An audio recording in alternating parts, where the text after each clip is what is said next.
All right, today we're going to deconstruct a pretty provocative text. It's written for anyone out there seeking, and I quote, knowledge and immortality. And believe me, it offers a totally radical take on, well, just about everything. So let's jump right in and break down its core arguments.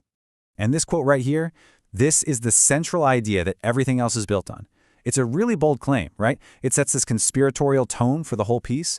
The basic argument is that our society is literally designed to keep you, me, all of us in the dark. So, how on earth does the author even begin to build that case?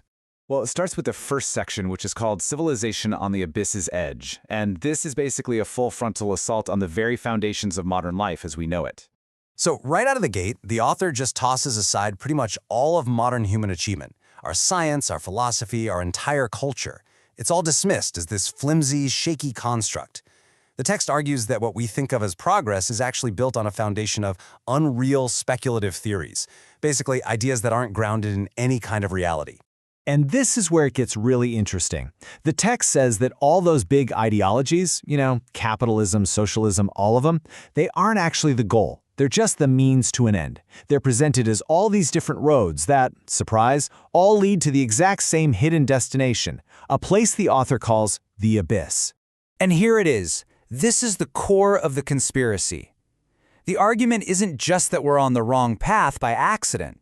Oh no. The author claims this whole thing is intentional. That there's a select few who know this truth and are actively, deliberately hiding it from the rest of us.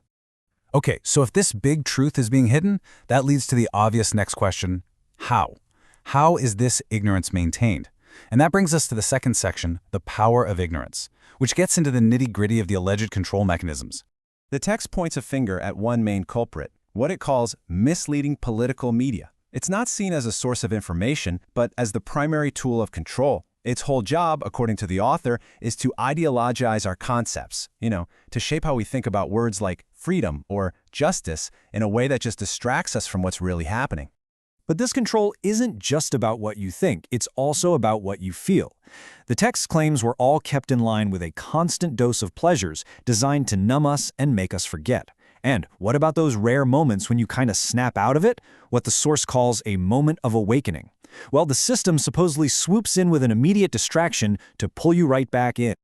So, this is where the argument shifts from the big picture down to you personally.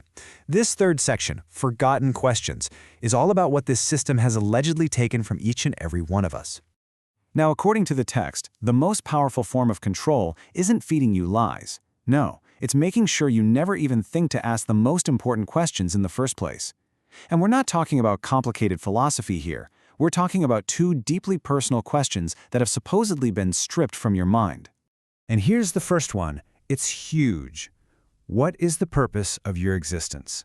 The source claims our whole system is built to keep you so busy, so distracted, and so numb that you never have a quiet moment to even consider this most fundamental question about your own life. The second question flows directly from that first one. What should you do? I mean, if you don't even know what your purpose is, how could you possibly know what you're supposed to be doing? The text says we're constantly told what to do, go to work, buy stuff, obey, specifically to stop us from asking what we should do. And just when you're wrapping your head around that, the argument takes a hard turn. The source suggests you can't find the answers to these massive questions using the same systems it just spent all this time tearing down. The real path to an answer, it claims, is totally outside of that. It requires what the text calls divine intervention. So where's all this going? What's the final takeaway? The last section, Truth in What You Don't Know, lays out the text's ultimate conclusion and what it wants the individual reader to do next. Now this might be the most counterintuitive claim in the entire text.